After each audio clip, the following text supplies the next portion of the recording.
Hey guys, Mike with Grassroots Canine. I'm Kelsey with Grassroots Canine Maryland. She's staying, she's my neighbor right now. That's her house temporarily. Today we're going to talk about puppies and reactivity and one of the techniques that we use using markers to help counter condition reactivity in puppies. So stay tuned and we'll get right to it.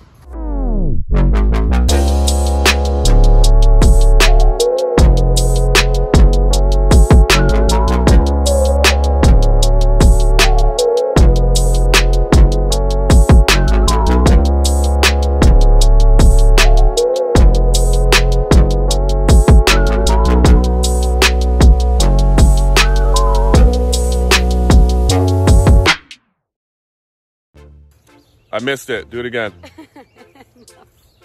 Before we get started, I just want to show you guys something really quick. Look at those what the heck? Shoobies.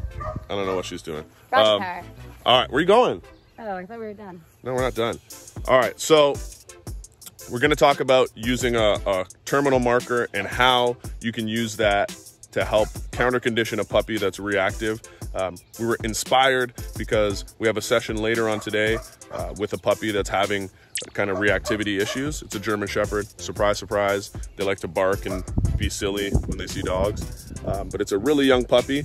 And what traditionally what people have done is correct reactivity and then reward the behavior that they like, which I'm not opposed to that. But with like younger dogs, I don't like to just jump right into that method. So we're gonna do something. The puppy already understands a terminal marker, a clicker, and we're gonna use that terminal marker so we can get the precise time to mark the behavior that we want, and kind of take it from there. So Kelsey, what are we looking for when it comes to that puppy and seeing another dog? What are we gonna try and mark?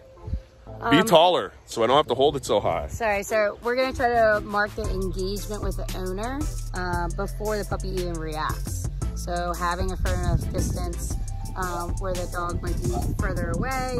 You might see the dog, but he's really still engaging with the puppy, with the owner.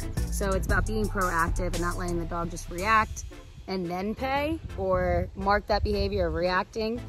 Because then that could just be a sequence of events and then the puppy learns to react, then check in with the owner. Yeah, so what we're gonna look for in the beginning stages is for the puppy to notice that other dog is there.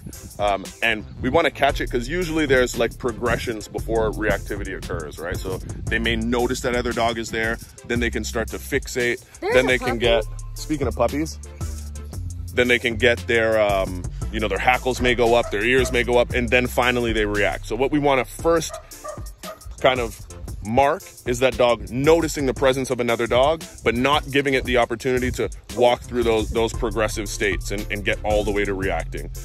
Important things for this is your dog has to have a terminal marker. We like the clicker for this, but it has to be classically conditioned. If it's not classically conditioned, don't get to this step yet. You got to first work on your terminal marker and make sure that as soon as your dog hears that, involuntarily, their head snaps and they run back over to you to get reinforced.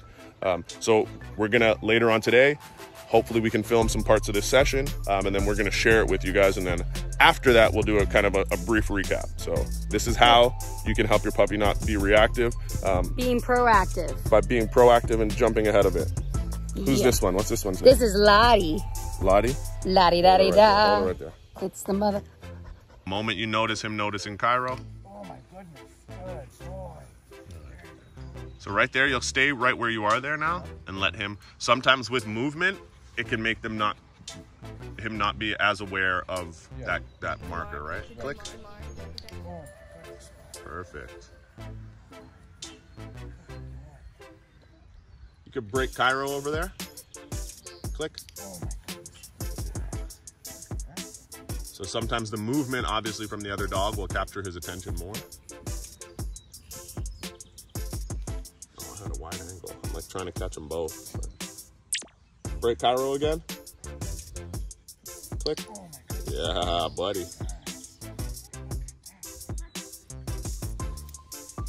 Yeah, get a little bit closer. Click.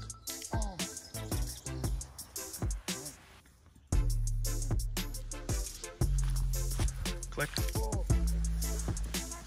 There you go.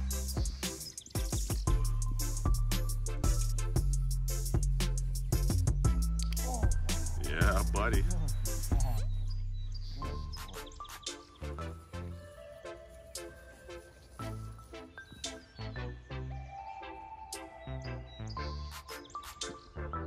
Click. Yes, sir. Just chop off that ear. Right, just all right. Kelsey talks, I talk. Kelsey talks, I talk. All right.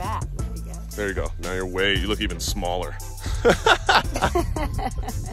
All right. So one thing that we forgot to mention prior to the session, and that I've noticed a lot online, where I think there may be a little lapse in communication.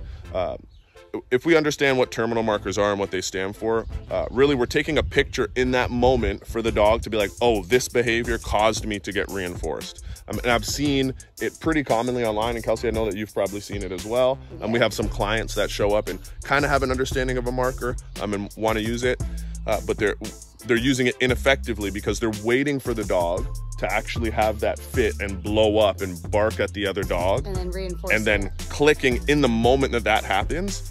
And then the dog comes back and gets paid from them.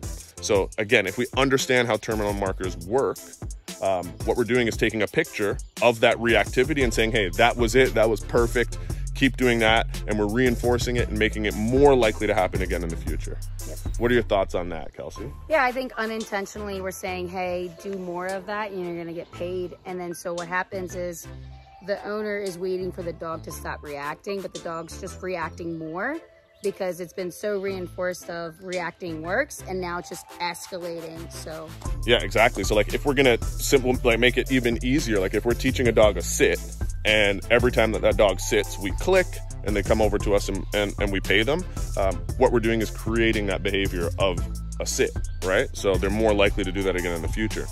That's how terminal markers work. So if we start using our terminal marker in that same with that same application towards reactivity, unintentionally, we're increasing the likelihood. Do more. Yeah, so be aware of that. Watch the video. The session went pretty awesome. I think we got to review it and see what we got, but I think it should be pretty clear, cut and dry, what that exact time that we're looking to mark. And really all it is we want the dog to take notice of the other dog's presence. Then we click and pay him, and we slowly work closer and closer to that other dog. So I hope you guys enjoy the video. I hope it's super helpful, and let's try and eliminate dog reactivity. All right, so work on it with your dog and let us know how it goes. Any final words for the people? All right, kids, eat your Wheaties if you don't want to be this short. All right, eat your vegetables and eat your Wheaties. Talk to you guys soon.